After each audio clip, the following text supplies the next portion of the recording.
Olá pessoal, eu sou a Maria Luísa da Silva, conhecida como Malu, e eu sou professora da Universidade Federal do Pará. Eu sou bióloga, fiz mestrado, doutorado, pós-doutorado em neurociências e comportamento, sempre trabalhei com comportamento animal, especialmente aves e bioacústica. Então, minha trajetória foi sempre trabalhar no campo, com animais na natureza, e eu vou falar basicamente sobre biodiversidade, né, terrestre principalmente, mas já trabalhei também com mamíferos aquáticos e vários outros grupos animais. Mas a minha experiência maior é mesmo aves e bioacústica, né? Que eu tenho então lá na UFPA, Laboratório de Ornitologia e Bioacústica. Então nós vamos falar sobre biodiversidade e eu vou passar também um pouco da minha experiência pessoal e dar exemplos pessoais também de trabalhos que eu já fiz para ilustrar então esses conceitos importantes aí da ecologia, né, e da zoologia, que nós vamos ter essa série de vídeos para ser apresentados aqui neste curso. Então, primeiro vamos conceituar, né, o que é biodiversidade. Primeira vez assim publicado foi pelo esse autor Wilson em 88. Mas desde o século XIX já tem então uma divulgação desse conceito, dessa ideia, né? Que abrange então toda a variedade de vida em todos os níveis de organização, tanto classificados como evolutivos ou que a gente diz como filogenéticos, né, das relações entre os diversos grupos, e pelos critérios então ecológicos ou funcionais, que nós vamos ver tudo isso então ao longo desses vídeos. Então existe uma hierarquia na organização de sistemas ecológicos, né? Vindo desde um indivíduo aqui, né? Um alevino, um peixinho, uma larva de peixe.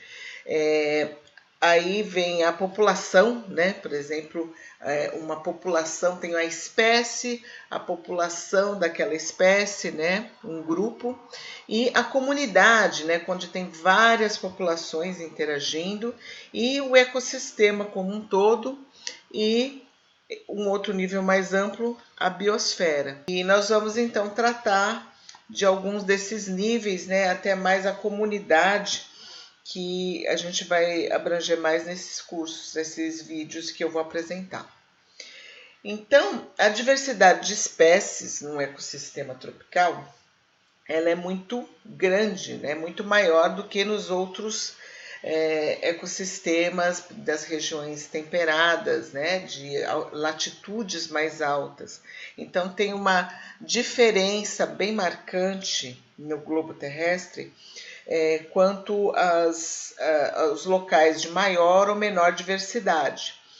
Então, as estimativas da diversidade biológica global, então, pode variar de 10 a 30 milhões de espécies, né? E a maioria dessas espécies estão nos trópicos e são compostas muitas de insetos, né? Então, tem todo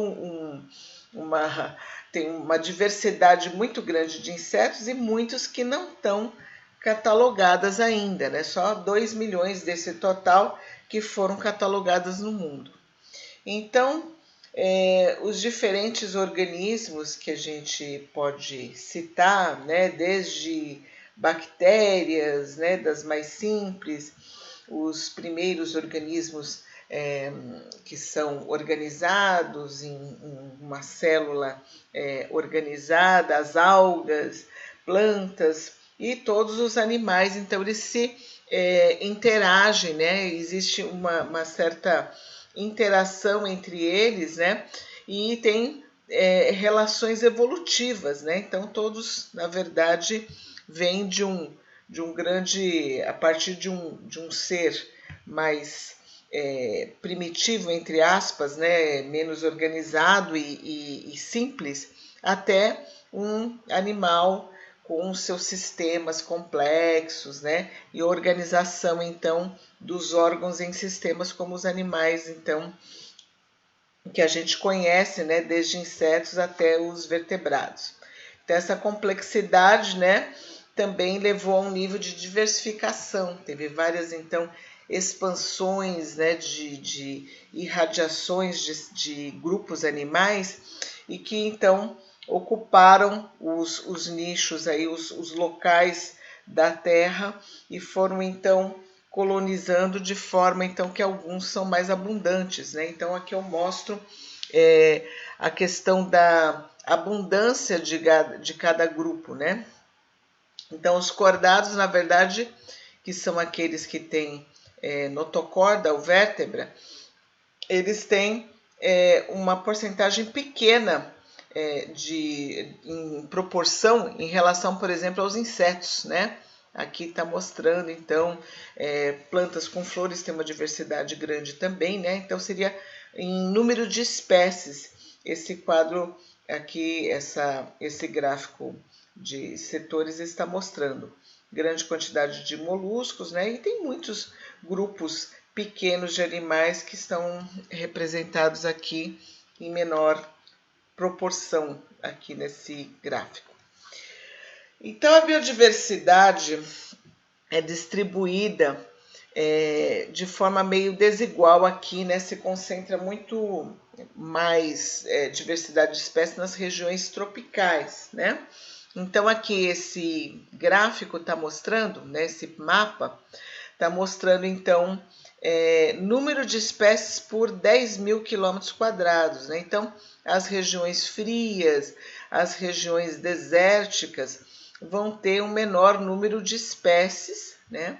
E aqui a maior concentração nos pontos vermelhos e nos pontos, então, rosados aqui, azuis, que estão, então, com maior diversidade, né? Então, vejam aqui que tem montanhas, locais de montanhas que apresentam uma diversidade grande também, né? Porque são locais que tiveram, então, ao longo da sua história do desenvolvimento das espécies nesses locais, houve isolamento e isso proporciona, então, a especiação, né? Então, acontece um maior número de espécies nesses pontos aqui, por exemplo, onde tem montanhas, né? Então, essa tendência é sempre nos trópicos, porque tem, então, também uma temperatura amena, que seria, então, boa para a maioria dos organismos, né? Então, locais desérticos, locais muito frios, vão eliminar muitas espécies que são mais dependentes do calor do ambiente, por exemplo, né? Então, aqui, os padrões de riquezas das espécies vão, então, em diferentes táxons, vão ser distribuídas de forma diferente num dado território, por exemplo, né? Então, mostrando de novo, então, a influência ambiental na distribuição das espécies. Então, aqui no primeiro mapa, aparece, então, a distribuição das árvores, né? E aqui em número de espécies nessas, como se fosse uma linha de diversidade de espécies de árvores que estão demarcadas aqui, né? Então, elas vão aumentando aqui em quantidade de espécies na parte, então, mais quente, né? Aqui seria subtropical. Os anfíbios também, eles são mais pele fina, delicada, dependente da água, então também em regiões frias tem praticamente zero, né? Tem uma ou outra espécie que vai colonizar essas regiões mais frias, por exemplo. Os répteis, né? Que fazem, então, termorregulação dependendo do ambiente, né? Eles são, então, eles precisam da temperatura ambiental para poder fazer o controle da sua temperatura corpórea. Então, eles vão se concentrar também mais aqui na região mais tropical, por exemplo, dos Estados Unidos, né? Então, aqui está a referência desse trabalho. Tem muitas nesse livro que eu estou seguindo, né, que seria a Economia da Natureza, do Hickleff, mas qualquer livro ecológico tem muito mais exemplos, então, de trabalhos feitos na Europa, nos Estados Unidos, mas cada vez mais, né, a região tropical está sendo explorada também, mas tem muito menos dados, né, para a gente falar, mas a gente vai, ao longo do curso, nós vamos tentando citar, então, exemplos também próprios e exemplos de áreas tropicais. Então, a maioria dos grupos de organismos, né, vai, então, aumentar em direção ao Equador, vai ter nessa região uma quantidade maior de espécies, né? Então, seria assim, olha só, 60 graus de latitude norte, vai ter então 10 espécies em uma pequena região. A 40 graus, entre 50 e 100.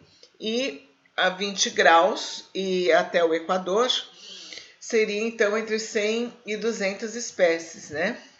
Então, aqui um exemplo de pássaros, né? Espécies de pássaros. Tem 56 espécies na Groenlândia, 105 no estado de Nova York, 469 espécies na Guatemala e 1.395 na Colômbia, né? Então, pode ter, na verdade, acho que esse número pode ser até maior, e no Brasil todo, por exemplo, pode chegar a 1.900 espécies, né, de aves, né? Então, isso muda bastante, né?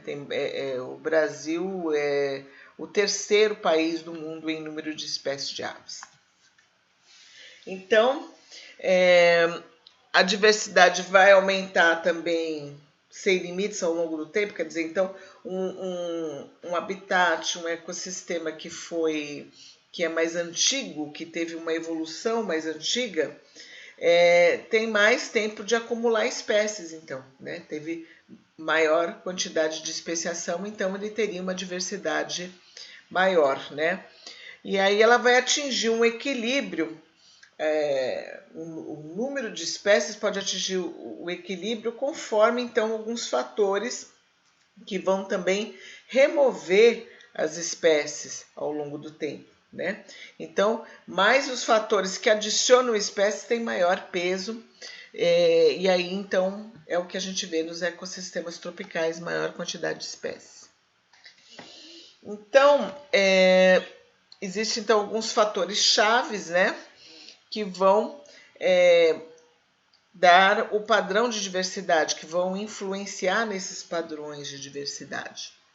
Então, os fatores podem operar em número de mamíferos e outros animais, por exemplo, em parcelas, né? Você vai delimitar uma região para fazer o estudo daquela quantidade de espécies.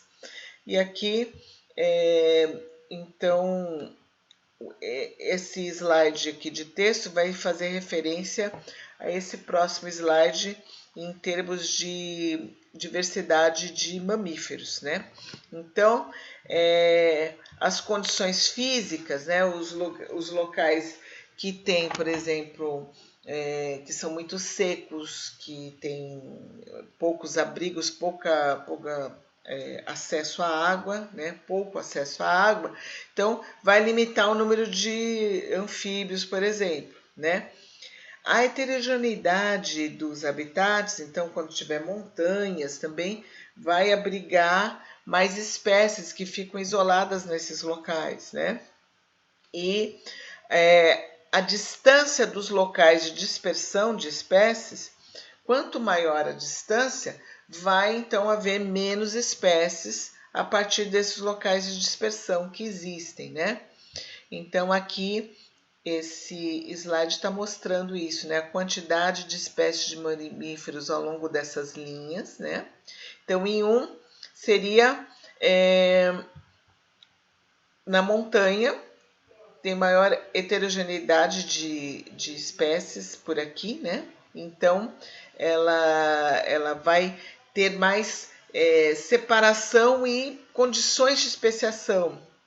Então, por isso que nessa região de montanha tem bastante espécies, né?